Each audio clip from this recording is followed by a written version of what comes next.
Good morning everyone. My name is Professor Narendra Kumar, CSC Department, Axis College, Kanpur. Now today we are going to discuss one of most important topic which is belongs to the application layer. If we are talking about the OSI layer model, then it is separated in terms with the presentation layer and the session layer, and if we are talking about the TCP/IP model, then it will include the application layer, presentation layer and the session layer. But today we are going to discuss all the three layers in the one layer which is belongs to the in terms of the TCP/IP layer. Okay, before that we will talk about the functionality of the application layer कि कौन कौन सी functionality होती हैं जो application layer perform करती है। सबसे पहले बात करते हैं identification. As we know that identification of nodes और the system is most important point in terms of the network. If we are talking about the network, then there will be two terms or the more than two terms. First one is sender and second one is receiver. Okay, and these 2 points or the 2 nodes are interacting with the help of the network or internet to transfer or sharing their information with each other. Okay, now first of all, if sender want to send any data to the receiver, then it will identify the receiver whether it is offline or online with the help of the some acknowledgement or the request and reply concept. And if determining the resource available, मैं आपको एक चीज़ clear बता देता हूँ. Networking में suppose simple सी बात करते हैं, एक रियल टाइम की बात करते हैं कि अगर मान लो सपोज कोई भी पर्सन है और उसके पास में अगर आप उससे कुछ लेने जा रहे हैं या फिर उसको देना चाहते हैं, तो उससे क्या पूछेंगे, आप उसकी रिक्वायरमेंट पूछेंगे कि आपकी रिक्वायरमेंट क्या है. जैसे एक कस्टमर होता है, कस्टमर से आप क्या करते हैं, रिक्वायरमेंट पूछते हैं कि आप सर आपकी रिक्वायरमेंट क्या क्या होती हैं, तो उसके अकॉर्डिंग आप प्रोजेक्ट को डिलीवर कर सकते हैं. ठीक है, सेम यही कॉन्सेप्ट यहाँ पर भी अप्लाई होता है कि ये सेंडर जो है वो रिसीवर से पूछता है कि मुझे आप ये बताइए कि आपकी बैंडविड्थ कितनी है, आपकी स्पीड कितनी है, आपका पैकेट साइज रिसीविंग कैपेसिटी कितनी है, आपके पास जो स्टोरेज डिवाइसेस हैं, जो हार्ड डिस्क लगी हुई है उसकी मैक्सिमम कैपेसिटी कितनी है, कि ताकि जो भी हम आपको फाइल सेंड कर रहे हैं उतनी आपके पास मेमोरी अवेलेबल है या नहीं है. और अगर बैंडविड्थ कम होगी तो हम उसको पैकेट को फ्रेगमेंटेशन कर देंगे और फ्रेगमेंटेशन के इस अकॉर्डिंग उसके पार्ट्स के व्याप पर हम उसको सेंड कर देंगे और जैसे ही वो सेंडर के पास पहुंचता है हम उसको रीअसेंबल कर देंगे. ठीक है, तो ये सारी रिक्वायरमेंट आपके लिए बहुत ज़रूरी होती है. तो ये क्या करता है, डिटरमाइन करता है कि रिसोर्स अवेलेबल है या नहीं है. तो वो क्या करता है, अगर सफिशिएंट रिसोर्सेज अवेलेबल होते हैं तभी ये क्या करेगा, रिक्वेस्ट करेगा कम्युनिकेशन के लिए, और अगर नहीं है तो आपको तुरंत डिनाई कर देगा. ठीक है, दूसरी बात करते हैं सिंक्रोनाइजेशन. सिंक्रोनाइजेशन एक मोस्ट इम्पॉर्टेंट टॉपिक है जो कि मैंने आपको बताया था डेटा लिंक लेयर में और नेटवर्क लेयर में. ठीक है, नेटवर्क लेयर की बात करते हैं तो यहाँ पर क्या होता है, सपोज मान लो ये जो डेटा है, हम अगर इसको पैकेट की फॉर्मेट में बात करते हैं तो हम क्या करते हैं कि कुछ डेटा जो है वो इस तरह से पैकेट की फॉर्मेट में जा रहा है. ठीक है, ठीक, तो हमने क्या किया, चेक पॉइंट्स डाल दिए. चेकसम के आपने पढ़ा ही होगा, चेकसम होता है, तो वो क्या करता है कि चेक पॉइंट डाल देता है कि हमें एक सीक्वेंस नंबर के अकॉर्डिंग, कहने का मतलब ये है कि जहाँ से जिस एड्रेस से मुझे डेटा ट्रांसफ़र स्टार्ट हुआ है और जहाँ पर एंड होना है, मतलब स्टार्टिंग टू लास्ट तक आपका डेटा वहाँ तक पहुँचना चाहिए. अगर किसी भी तरह का कोई भी पैकेट और फ्रेम अगर नहीं पहुंचता है तो वो क्या करेगा कि तुरंत रिसीवर जो है वो रिक्वेस्ट करेगा, आपको रिक्वेस्ट दोबारा से करेगा कि ये सीक्वेंस नंबर के जो पैकेट्स हैं वो मुझे नहीं मिले हैं और आप मुझे वो दोबारा से ट्रांसफ़र कर दो. ठीक है। तो इसके लिए आपको सिंक्रोनाइजेशन की बहुत ज़रूरत है। तो 3 इंपॉर्टेंट टॉपिक्स होते हैं इसके लिए जो फंक्शनैलिटी के टर्म में वर्क करते हैं एप्लीकेशन लेयर की। Now come to the next point, services of the application layer. सबसे पहली बात करते हैं नेटवर्क वर्चुअल टर्मिनल की, ठीक है। यहाँ पर हम बात करेंगे टेलनेट की, ठीक है। टेलनेट बेसिकली क्या होता है कि हमको रिमोट से कंप्यूटर को एक्सेस करने की फैसिलिटी प्रोवाइड करता है, लेकिन इसकी एक लिमिटेशन होती है। टेलनेट में जब भी हम काम करते हैं तो हम सिर्फ और सिर्फ टेक्स्ट की बात करेंगे, किसी भी ऑडियो की बात नहीं करेंगे, मल्टीमीडिया की बात नहीं करेंगे, वीडियो की बात बिल्कुल नहीं करेंगे, ओनली टेक्स्ट। और जब भी हम क्या करते हैं, अभी मैं इसको आपको एक्सप्लोर करके बताऊंगा कि कैसे ये वर्कआउट करता है, कैसे टेलनेट वर्क करता है, कैसे लोकल वर्क करता है, कैसे रिमोट टेलनेट वर्क करता है, ठीक है। तो कहने का मतलब ये है कि ये एप्लीकेशन क्या करता है कि अलाउ करता है user to log in to the remote host. Simple सी बात करते हैं, आपको पता होगा क्लाइंट सर्वर आर्किटेक्चर और पीयर टू पीयर कम्युनिकेशन। अगर हम आगे की बात करते हैं तो हम यहाँ पर सबसे पहले बात करेंगे कि यहाँ पर 2 टर्मिनोलॉजी यूज होंगी, क्लाइंट सर्वर आर्किटेक्चर और P2P पॉइंट टू पॉइंट और पीयर टू पीयर आर्किटेक्चर की बात करेंगे, ठीक है। तो यहाँ पर अगर हम बात करते हैं तो यहाँ क्या होगा कि आपका एक सर्वर होगा और ये क्लाइंट्स होंगे, ठीक है। डिफरेंट क्लाइंट्स होंगे जो कि उस सर्वर को एक्सेस कर रहे होंगे डिफरेंट मोड से। वो वायरलेस कम्युनिकेशन के थ्रू लिंक कर सकते हैं और वायर्ड कम्युनिकेशन के थ्रू कर सकते हैं with the help of internet. ये चीज़ इंपॉर्टेंट है, ठीक है। तो अब बात ये है कि अगर हम क्लाइंट सर्वर की बात करेंगे तो यहाँ पर एक क्लाइंट होता है जो रूट नोड की बात कर सकते हो, ठीक है। और यहाँ पर डिफरेंट यूजर्स हो सकते हैं, ठीक है। यहाँ पर एक चीज़ और बताता हूँ, जैसे कोई बड़ी बड़ी जो कंपनीज होती थी जस्ट लाइक द IBM हो गया या फिर सैमसंग हो गया, तो यहाँ पर क्या होता है कि आप जो भी एम्प्लॉयज़ होते हैं वो अपने डेस्कटॉप पे तो वर्क करते हैं, लेकिन वो डेस्कटॉप जो होते हैं वो डिस्क लेस सॉफ्ट होते हैं, उसमें किसी तरह की कोई मेमोरी नहीं होती है, सिर्फ और सिर्फ प्राइमरी मेमोरी होती है, यानी स्टोरेज मेमोरी नहीं होती, सेकेंडरी मेमोरी नहीं होती है। वो वर्क बेसिकली करते कहाँ पर है, यहाँ पर, ठीक है। इसको हम सेंट्रलाइज कॉन्सेप्ट भी कह सकते हैं। जैसे हमने आपको सभी को पता होगा, अगर नहीं पता है तो मैं आपको बता दूं, एक कॉन्सेप्ट होता है सेंट्रलाइज सर्वर और distributed server.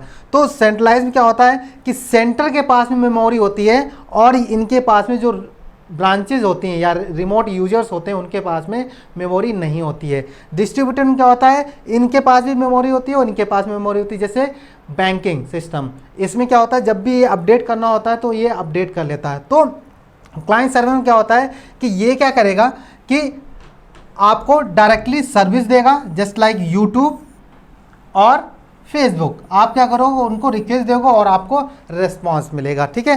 Peer to peer की बात करते हैं तो बेसिकली अगर हम पीयर टू पीयर की बात करेंगे तो यहाँ पर 2 नोड्स की बात करेंगे, ठीक है। एक सेंडर होगा, दूसरा रिसीवर होगा, ठीक है। और जब भी सपोज मान लो आपको एक कंप्यूटर से अपने दूसरे कंप्यूटर को कनेक्ट करना होता है with the help of Ethernet cable और द वायरलेस नेटवर्क और द वाईफाई के थ्रू, अगर आपको कनेक्टिविटी देनी होती है तो हम किसके थ्रू करते हैं, पीयर टू पीयर कम्युनिकेशन, ठीक है। अब देखो यहाँ पर सेकेंड सर्विस क्या है, फाइल ट्रांसफ़र। फाइल ट्रांसफ़र किसके यहाँ पर होगा, FTP प्रोटोकॉल के थ्रू, ठीक है। और जब भी हम इसमें सर्फिंग करेंगे तो किसके थ्रू करेंगे, HTTP file transfer protocol, hypertext transmission protocol, ठीक है। तो यहाँ पर ये चीज़ें होंगी। सबसे पहला होगा फाइल ट्रांसफ़र, कि जो भी चीज़ें हैं आपको शेयर करनी है किसी दूसरे पर्सन से तो आप क्या कर सकते हैं, FTP के थ्रू आप उसको शेयर कर सकते हैं, ठीक है। एक्सेस करने की परमिशन, एक्सेस किसके थ्रू होती है, HTTP के थ्रू होती है, ठीक है। और उसके बाद में मैनेजमेंट करना कि जो भी चीज़ें हैं, जो फाइल है, कितने एट्रीब्यूट्स फाइल्स हैं, कितने फाइल स्ट्रक्चर्स हैं, उसके बिहाफ पर आपको क्या है, एक हायरार्किकल वर्चुअल हायरार्किकल फाइल बनाता है जो कि स्ट्रक्चर रखता है, फाइल एट्रीब्यूट्स रखता है and the different kind of operations को परफॉर्म करता है जो कि फाइल हैंडलिंग के लिए यूज होती हैं, ठीक है।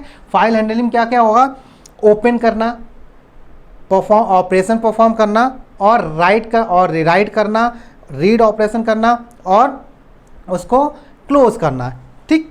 अब देखो एड्रेसिंग की बात करते हैं, तो ये क्या करेगा कि आपके सर्वर की एड्रेसिंग को, जो भी आपको सभी को पता है कि चाहे वो क्लाइंट हो चाहे वो सर्वर हो, सबका एक एड्रेस होता है। जब मैंने आपको एड्रेसिंग पढ़ाया था, नेटवर्क एड्रेसिंग पढ़ाया था, तो मैंने आपको बताया था कि इसमें एक मैक एड्रेस होता है, एक लॉजिकल एड्रेस होता है और एक पोर्ट एड्रेस होता है, और इन तीन के कॉम्बिनेशन के बिहार पर आपको एक पर्टिकुलर सिस्टम का एड्रेस पता चलता है। ठीक है, तो अब क्या है, ये क्या कहता है, when a client made a request to the server, then the request contain the server address and it's on address. कहने का मतलब ये है, जो प्रोटोकॉल जब मैंने आपको पढ़ाए हुए थे तो उस टाइम मैंने बताया था, चाहे वो FTP प्रोटोकॉल हो चाहे वो TCP/IP प्रोटोकॉल हो, ये क्या करते हैं, इंफॉर्मेशन को सेंड करते हैं। इसमें कौन कौन सी इन्फॉर्मेशन, तो बहुत सारी इन्फॉर्मेशन होती हैं, लेकिन जो मेन इन्फॉर्मेशन होती है वो कौन सी होती है, सेंडर्स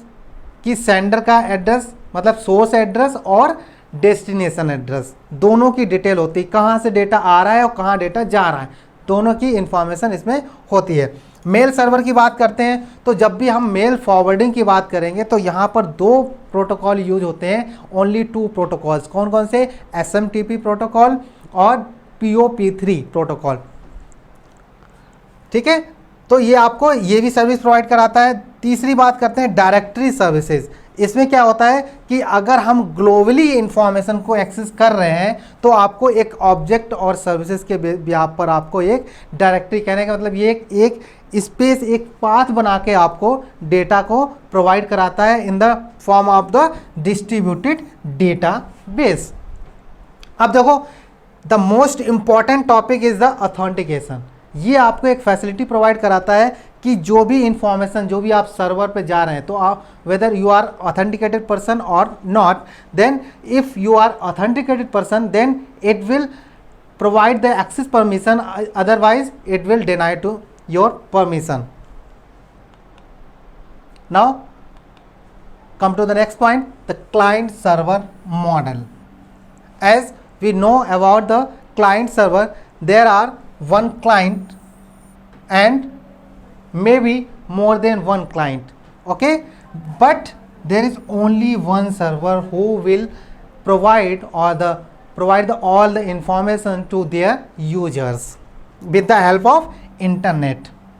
तो सिंपल सी बात करते हैं कि क्लाइंट्स क्या होता है, एक लोकल मशीन होती है और जो क्या करता है, रिक्वेस्ट करता है सर्विसेज को, किससे, सर्वर से बोलता है कि आप मुझे, अगर सपोज मान लो एक एग्जांपल के तौर पर बात करते हैं, आप यूट्यूब पे गए, ठीक है, आपने ब्राउज़र ओपन किया या फिर एप्लीकेशन ओपन किया है यूट्यूब का, और आपने एक रिक्वेस्ट डाली कि मुझे इस नंबर की, मतलब how to work the internet, how internet is work, तो आपके पास में जितनी भी उसकी डेटाबेस में उससे रिलेटेड जितने भी टर्म्स होंगे वो आपको वहाँ पर आपके मेन पेज पे शो कर जाएंगे। ठीक है, और इसके ब्याह पे क्या होगा कि आपको वो जो भी बेस्ट फिट होता है आप उसको सेलेक्ट करेंगे और उसका अपना टास्क परफॉर्म कर लेंगे। सर्वर का काम क्या होता है कि ये जो भी क्लाइंट की तरफ से रिक्वेस्ट आती है उसको बेस्ट इंफॉर्मेशन प्रोवाइड कराता है रिमोट मशीन को, providing the services to the client को सर्विस प्रोवाइड कराना। क्लाइंट का काम क्या होता है, रिक्वेस्ट करना सर्विस के लिए, और सर्वर का काम क्या होता है, जो सर्विस के लिए रिक्वेस्ट की गई उसको फुलफिल करना। सिंपल सा टर्म। अब कुछ एडवांटेजेस होते हैं कि जो पीयर टू पीयर कम्युनिकेशन बात करें या फिर पॉइंट टू पॉइंट कम्युनिकेशन की बात करें, दोनों एक हैं, लेकिन जब भी हम क्लाइंट सर्वर की बात करेंगे तो यहाँ पर जो भी दोनों मशीन्स में बहुत लॉट ऑफ डिफरेंस होता है। क्यों? क्योंकि सर्वर जो होता है वो मिलियंस ऑफ रिक्वेस्ट को एक एट ए सेम टाइम पे फैच कर रहा होता है, और जो हमारा क्लाइंट होता है वो एक सिंपल सी उसकी कॉन्फ़िगरेशन होती है, जबकि सर्वर की बहुत हैवी कॉन्फ़िगरेशन होती है। जैसे अगर हम यूट्यूब की बात करते हैं तो वहाँ पर क्लाउड आर्किटेक्चर के बेसिस पे और काम होता है, और डेटा फैचिंग बहुत ही स्पीड से होती है, जिससे मिलियंस नहीं, even if billions of users are using the services to the YouTube channel. Now advantage centralize, जैसे मैंने आपको अभी बताया था कि एक क्या होता है, दो टर्म्स होते हैं, एक सेंट्रलाइज सर्वर होता है और दूसरा डिस्ट्रीब्यूटेड सर्वर होता है। ठीक है, तो सेंट्रलाइज में क्या होता है कि इसके पास में सारा का सारा बैकअप होता है, ठीक है, जिससे अगर किसी तरह की कोई प्रॉब्लम होती है या नेटवर्क डाउन होता है या कुछ भी होता है तो सारा डेटा कहाँ सेव होता है, सर्वर पे सेव होता है। और सर्वर में इंडेक्सिंग की बात करते हैं और सिक्योरिटी किस लिए, क्योंकि अगर कोई भी ऐसा पर्सन जो ऑथेंटिकेटेड नहीं है और आपके सर्वर पे अगर वो एज ए एडमिन बन गया तो वो उस पूरे के पूरे सर्वर की बैंड बजा के रख देगा, ठीक है। दूसरी कि उसको जो भी इंफॉर्मेशन चाहिए, दो चीज़ें, दो तरह का अटैक। अभी मैं आपको इसी में ही एक, क्योंकि जब प्रेजेंटेशन लेयर पढ़ेंगे तो वहाँ पर क्या होगा, इनकोडिंग भी होगी, उसमें डेटा कंप्रेशन भी होगा और डेटा या क्रिप्टोग्राफी भी होगी, ठीक है। तो वो भी टर्म्स मैं आपको डिटेल तो नहीं लेकिन ओवरव्यू के फॉर्मेट में बताऊंगा, क्योंकि अगर डिटेल का होगा तो बहुत बड़ा वो टॉपिक हो जाएगा, ठीक है। तो यहाँ पर सिंपल सी बात है कि आपको सिक्योरिटी प्रोवाइड कराता है कि आपको जो भी सेंट्रलाइज्ड एडमिनिस्ट्रेटर है वही सारे के सारे रिसोर्सेज की जो भी rules and regulations of the server जो है वो अप्लाई करता है, उसके बेस पर वर्कआउट करता है, ठीक है। परफॉर्मेंस की बात करें तो जो भी डेडिकेटेड सर्वर होता है उसकी जो स्पीड होती है डेटा शेयरिंग की वो ज़्यादा होती है, और हमेशा वो क्या करती है कि जितने भी ओवरऑल सिस्टम्स होते हैं उनसे स्पीड ज़्यादा रखी जाती है, सिंपल सी बात है। और जब भी कोई सर्वर बनाया जाता है, ठीक है, तो उसमें दो टर्म आपने सुने भी होंगे, एक सुपर कंप्यूटर होता है और एक मेन फ्रेम कंप्यूटर होता है। सुपर कंप्यूटर क्यों यूज होता है कि मैक्सिमम डेटा जो है वो फैच किया जा सके लिमिटेड टाइम में, जबकि मेन फ्रेम कंप्यूटर काम क्या होता है कि लार्ज अमाउंट ऑफ डेटा को स्टोर करने की कैपेसिटी होती है उसके पास में, ठीक है। सुपर कंप्यूटर के पास कैलकुलेशन स्पीड ज़्यादा होती है और मेन फ्रेम कंप्यूटर के पास में क्या होता है, स्टोरिंग कैपेसिटी ज़्यादा होती है, ठीक है। स्केलेबिलिटी की बात करते हैं तो यहाँ पर जो भी नंबर ऑफ यूजर्स हैं, जो भी नंबर ऑफ क्लाइंट्स हैं, वो क्या करेगा, सेपरेटली वर्क करेंगे। भाई सिंपल सी बात है, एक क्लाइंट अलग रिक्वेस्ट करेगा, दूसरा क्लाइंट अलग रिक्वेस्ट करेगा और मल्टीपल जो यूजर्स हैं वो डिफरेंट रिक्वेस्ट करेंगे, ठीक है। सेम रिक्वेस्ट तो नहीं कर सकते हैं, तो वो क्या करेगा कि क्लाइंट को स्केलेबिलिटी उसकी हाई रखेंगे और new element can be added and we can fetch it at any time. अब देखो बात करते हैं डोमेन नेम, एक बहुत ही इंटरेस्टिंग टॉपिक है डोमेन नेम। सिंपल सी बात, मैं अभी आपको एकदम क्लियर बता देता हूँ कि डोमेन नेम बेसिकली कहता क्या है। सिंपल सी बात है कि आपका कोई एक एग्जाम्पल के तौर पर बताता हूँ, ठीक है। सपोज आपको क्लास में 100 स्टूडेंट बैठे हुए हैं और एक ऐसा बच्चा बैठा हुआ है जिसका नाम राहुल है और पूरी क्लास में सिर्फ राहुल एक ही नाम का बच्चा है और कोई नहीं है, ठीक है।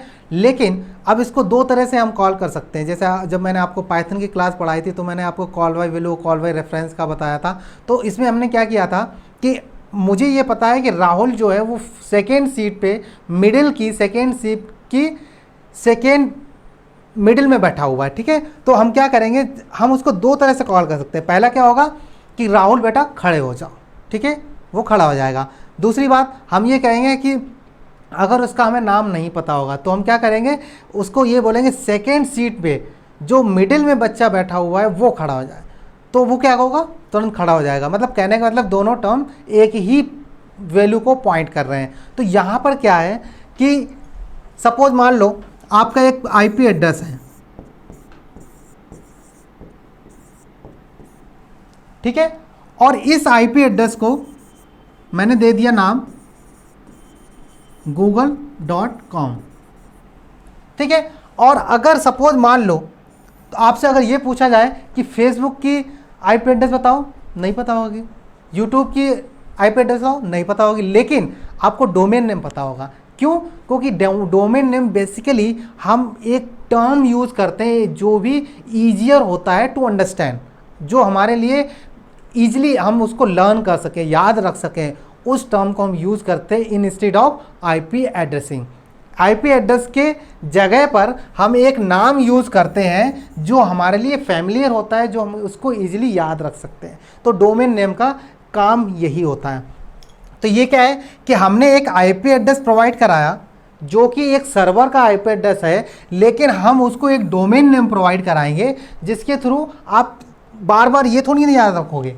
और ऐसे तो बहुत सारी वेबसाइट्स हैं, सबका आप आईपी एड्रेस याद रख नहीं सकते हो, तो आप क्या करोगे कि सबको अलग अलग नाम से आपने डोमेन नेम बनाया। जैसे लाइक आपने क्या किया, hotmail.com, hotmail.com, ठीक है।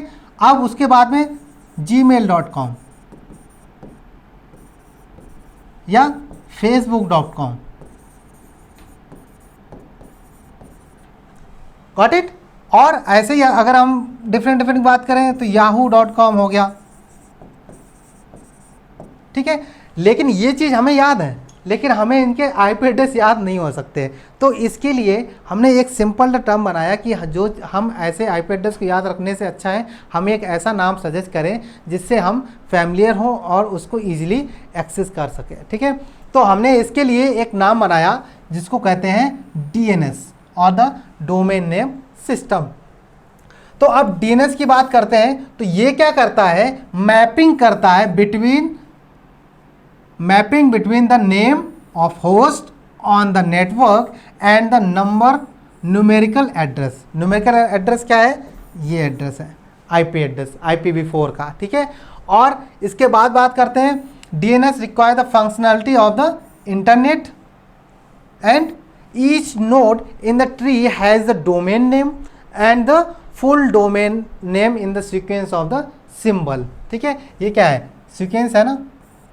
अभी मैं आपको क्लियरली बताऊंगा, 1 बाय 1 चीज़ों समझाऊंगा तो आपको बिल्कुल क्लियर हो जाएगा, ठीक है। तो यहाँ पर क्या है कि आपको क्या है, एक IP address, DNS is the service that translate the domain name into the IP address. Domain name into the IP address, सिर्फ ट्रांसलेशन का कॉन्सेप्ट होता है और जो कि क्या होता है, यूजर फ्रेंडली होता है।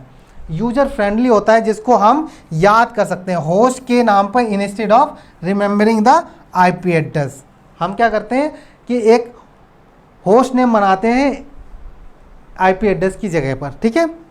सपोज एग्जांपल बताते हैं, ठीक है। एग्जांपल ये है कि हमने एक डोमेन नेम लिया इस नाम का जिसका आईपी एड्रेस क्या है, ये है।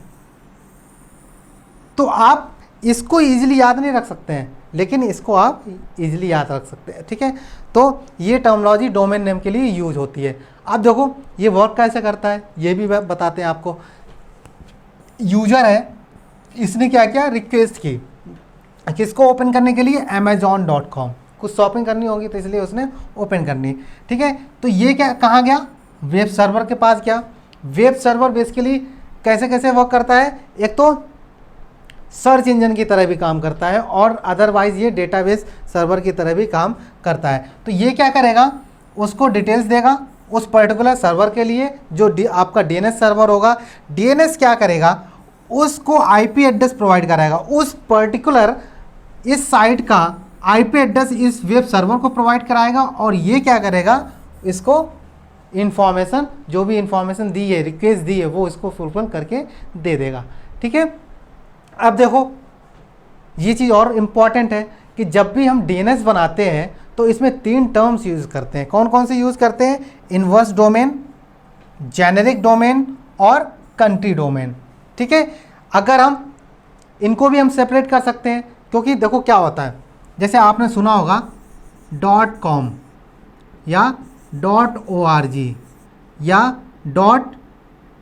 .uk, .us, .in, .nic, सुना है कि नहीं सुना, .edu, ये आपके किस में आते हैं,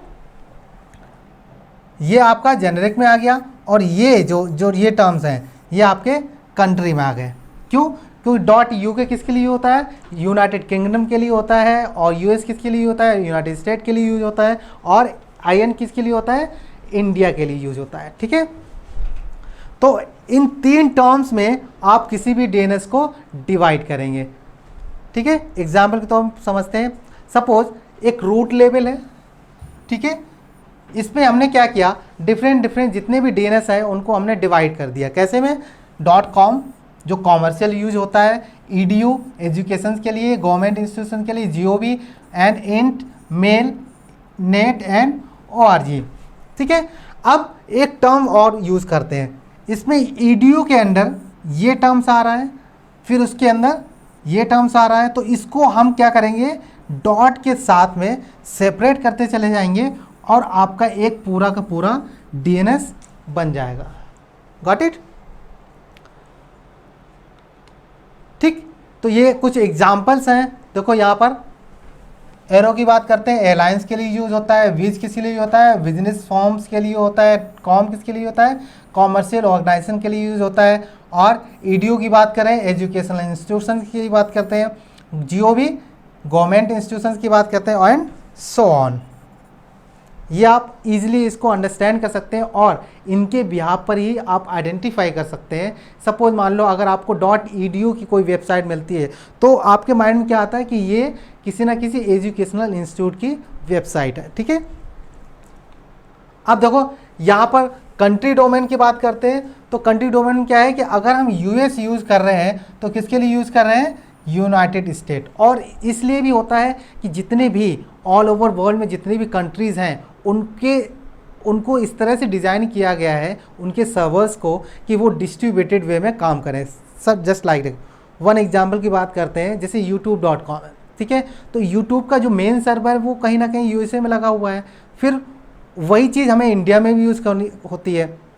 तो आपको ये लगता है कि जब भी हम कोई भी अगर YouTube पे कुछ सर्च करते हैं तो हमें ज़्यादातर इंडियंस की ही चीज़ें क्यों मिलती हैं, अदर कंट्रीज़ क्यों नहीं मिलती है? क्यों? क्योंकि जो भी चीज़ें हैं वो हम उसको डिस्ट्रीब्यूटेड करके रखते हैं, उसके जो भी एज़ पर रिक्वायरमेंट, जो भी जितनी ज़्यादा फैचिंग होगी, जिसकी रिक्वायरमेंट जितनी ज़्यादा होगी उसी के अकॉर्डिंग आपको डोमेन नेम के अकॉर्डिंग आपको डेटा फैच करके मिलता है। ठीक है, तब तक जब तक आप उसको स्पेसिफाई ना करो। अगर सपोज मान लो आपको कोई भी यूके की वेबसाइट ओपन करनी है तो लास्ट में आपको क्या करना पड़ेगा, .uk लिख के देख लो, डायरेक्टली आपको वहीं पर पहुंचा देगा। ठीक है, इन्वर्स की बात करते हैं तो यहाँ पर क्या होता है कि ये मैपिंग करता है किसके बिहाफ पर, यहाँ पर रिवर्स में होता है। और ये किस लिए होता है, ऑथेंटिकेशन पर्पज़ के लिए होता है।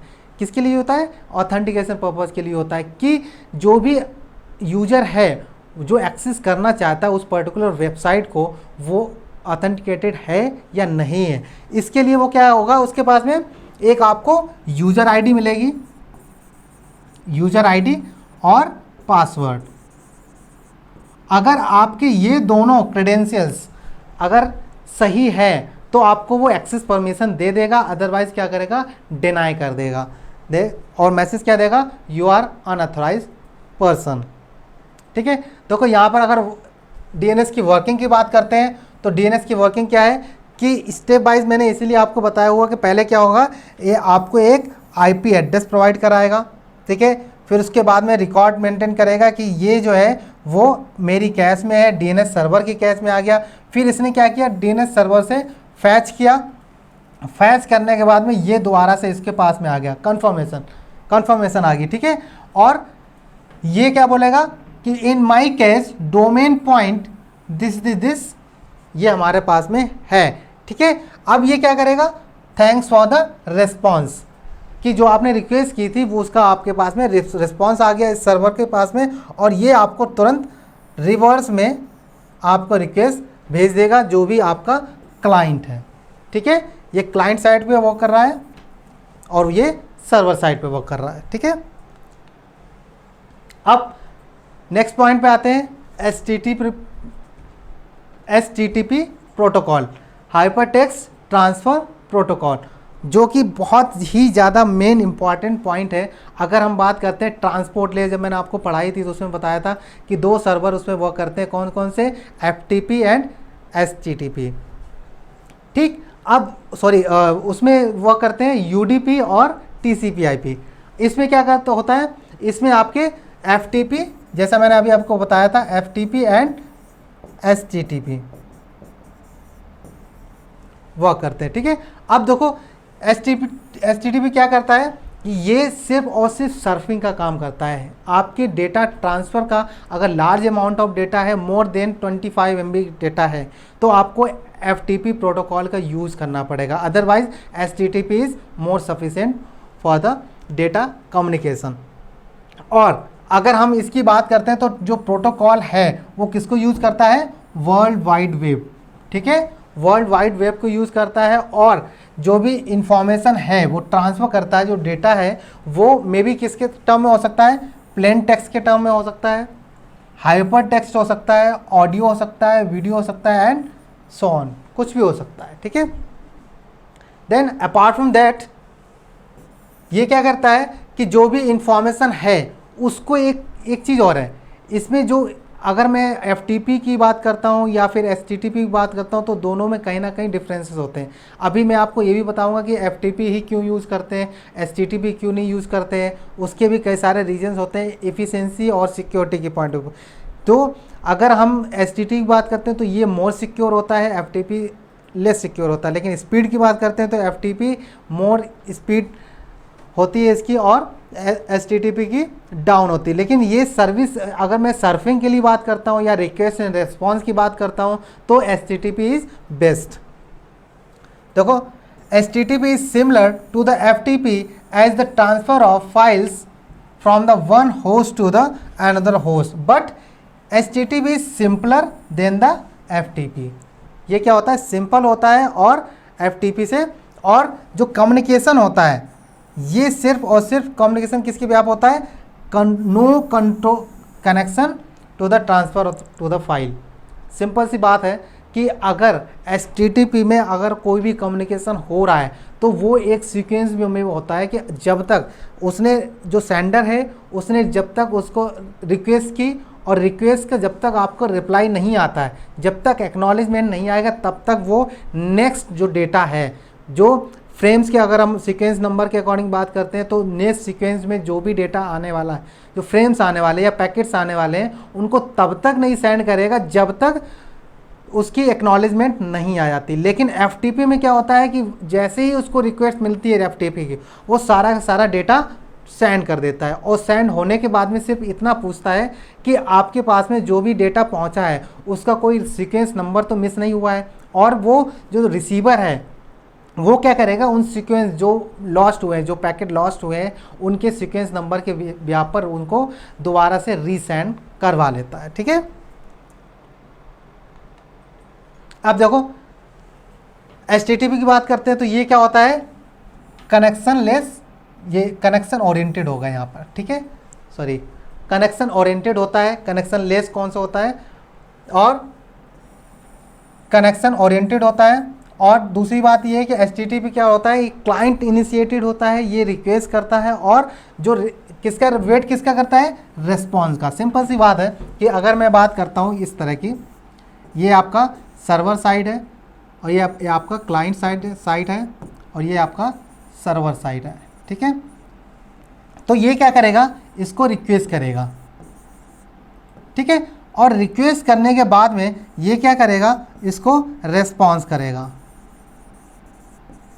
और अगर बीच में कुछ भी डेटा ट्रांसफ़र करना है तो ये क्या करोगा, इसका एक्नॉलेजमेंट AC के आपको सेंड करेगा, जिसके व्याप पर उसको आप कंफर्मेशन देंगे, ठीक है। अब देखो यहाँ पर अगर बात करते हैं तो connection between the client and server exist only the duration of the current request and the response time only, ठीक है। जब तक यहाँ पर, और सबसे बड़ी बात यह है कि अगर कनेक्शन ओरिएंटेड की बात करते हैं तो यहाँ पर ये आइडियल जो भी नेटवर्क होता है वो आइडियल मोड पे रहता है और रिक्वेस्ट एंड रिस्पॉन्स का कॉन्सेप्ट चलता रहता है, ठीक है। अब देखो मीडिया इंडिपेंडेंट की बात करते हैं तो ये इसे कोई भी इंफॉर्मेशन को इंडिपेंडेंटली वर्क करता है और क्लाइंट एंड सर्वर के बिहाफ पर ये हैंडल करता है डेटा कंटेंट को, ठीक है। और एक चीज़ और है, HTTP एक टर्म्स यूज़ करता है मल्टीपर्पज़ इंटरनेट मेल एक्सटेंशन। किसके टर्म में होता है, जब भी इसको कोई भी मल्टीमीडिया फाइल सेंड करनी होती है या रिसीव करनी होती है, इसके बिहाफ पर अगर हम YouTube चैनल को यूज़ कर रहे हैं, ठीक है, और कोई भी वीडियो देख रहे हैं तो वहाँ पर बफर के बिहाफ पर क्या होगा, या आपको मल्टीपर्पज़ या फिर MIME प्रोटोकॉल वर्क करता है, ठीक है। देखो स्टेटलेस की बात करते हैं तो HTTP क्या होता है, स्टेटलेस प्रोटोकॉल होता है, और बोथ क्लाइंट एंड सर्वर क्या होते हैं, करेंटली रिक्वेस्ट एंड रिस्पॉन्स का कॉन्सेप्ट होता है। इसमें ड्यूरेशन को एक सेशन के अकॉर्डिंग, जैसे हमने आपको सेशन लेयर के बारे में बताया था, तो सेशन के अकॉर्डिंग ये आपको एक टाइम पीरियड देता है कि अगर सपोज मान लो अगर हमने 5 सेकेंड का अगर ड्यूरेशन दिया हुआ है, तो उस 5 सेकेंड के ड्यूरेशन में अगर रिस्पॉन्स नहीं आया तो वो उसके रिक्वेस्ट को टर्मिनेट कर देता है। ठीक है, अब देखो बात करते हैं, यही मैं आपको अभी बता रहा था कि इसमें क्या होता है, रिक्वेस्ट होती है और इधर से आपको रिस्पॉन्स होता है। ठीक है, और यहाँ पर देखो रिक्वेस्ट लाइन होती है, हेडर होता है और एक ब्लैंक लाइन होती है, और ये आपके मैसेज में so body present in only in the some message. ठीक है, अब यहाँ पर तो स्टेटस लाइन होती है, हेडर लाइन होता है, तो ये आपका सर्वर साइड पे होता है और ये आपका सेंडर साइड पे। ठीक है, सेंडर कह सकते हो, यहाँ पर क्लाइंट कह सकते हो। ठीक है, यहाँ पर ये वर्क होता है। Thank you so much.